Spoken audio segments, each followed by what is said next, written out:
On day 10, yes, we are now at double figures in the search for the 16-year-old California girl.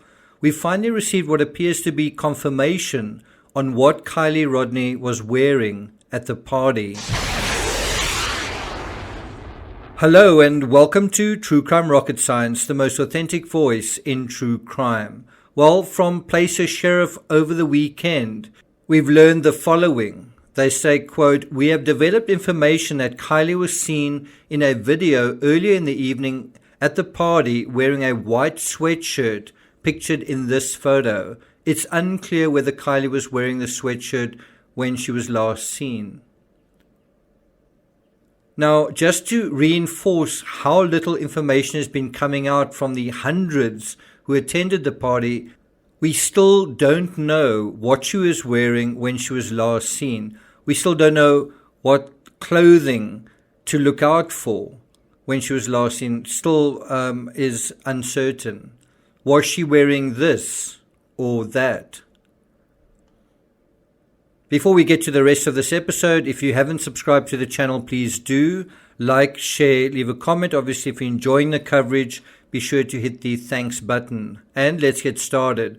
So obviously, we're tempted to search for someone wearing a mostly white hoodie in Sammy Smith's photo of the party. And although one blonde female stands out, does she fit the body shape for the slightly built 16-year-old? Sammy herself, since she took the photo, might be able to tell us one way or the other where she thought Kiely was when the group photo was taken. Now, obviously, we are past the weekend. There was an uptick in the search activity. A lot of people searching from the air, all over the place, even in the water, on the water, under the water. And I think it's fair to say that if there was a large object in the reservoir, searchers would have found it by now.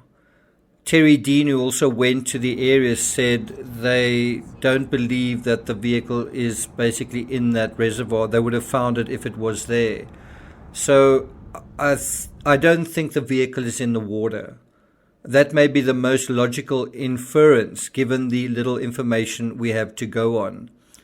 And so if the vehicle's not in the water, then the crime scene, if it is a crime scene, moves somewhere else. And then the question is where to? But then some additional information has emerged anonymously from a friend who said Kiely planned on spending the night at the campground. I mean, that's what generally happens at campgrounds. People camp overnight. Since Sammy was in Kiely's vehicle charging their phone, Sammy might know if Kiely had anything prepared for that eventuality. Pillows, blankets, etc. Even if she didn't, Kiely may have figured she was drunk and decided to sleep it off. This opens up a hypothetical scenario where none of the 300 partygoers have anything to do with what happened to her. All of them go home and Kiely beds down for the night in the woods in her car, and something happens to her sometime during the night by some vagrant.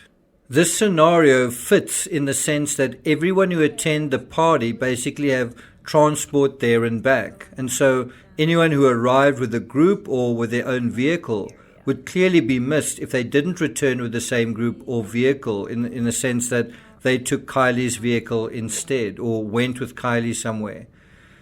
It may also be that Kiely and some of the other partygoers who are either drunk themselves or come from far afield or both have decided only to return home the next day as well. This raises the interesting question of sleeping arrangements, and I think investigators might want to look into the general question of where most of these individuals spent the night. But let's say for the sake of argument that Kiely did camp in the area and there were other strangers, but who were also at the party who did the same. Now the timeline for things to go awry for Kiely expands way beyond 12:30. The limiting factor for this scenario is Kiely's phone apparently being turned off at 12:36. That seems a very decisive thing to do fairly early in the evening.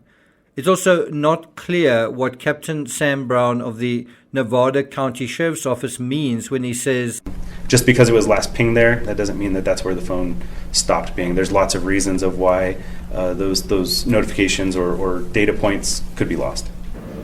I suppose a few reasons could be because the phone falls in water or is dropped and ridden over, or because the battery dies, or because it's placed in airplane mode or deliberately switched off. Signal failure doesn't appear to be a possibility at least in the campground area itself.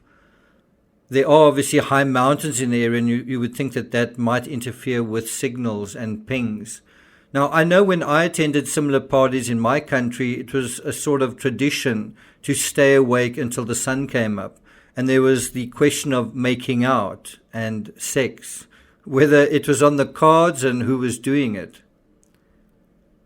Now, all things being equal, if Kiely had been a normal kid of average intelligence, she probably would have graduated and attended this party as an 18-year-old. But she wasn't ordinary. She was extraordinary.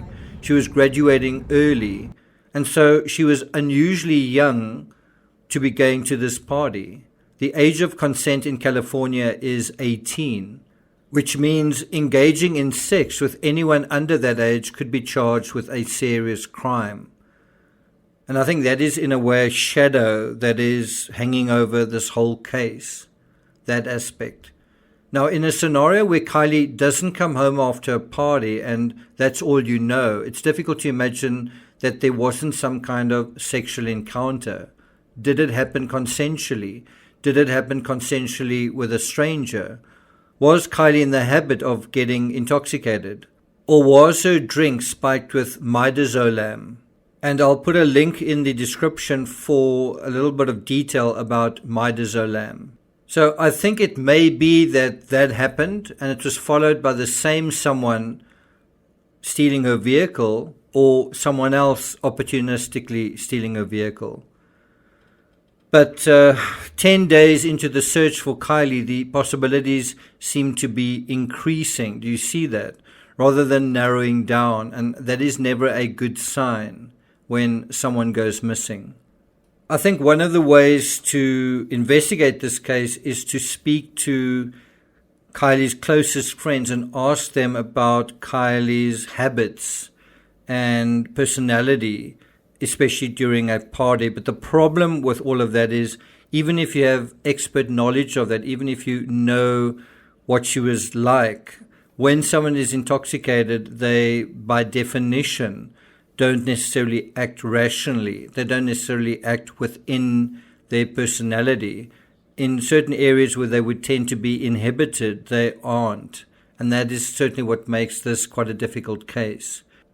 Thank you for listening. Thank you also to the hundreds of you who have subscribed over the last few days, and I'll see you guys next time.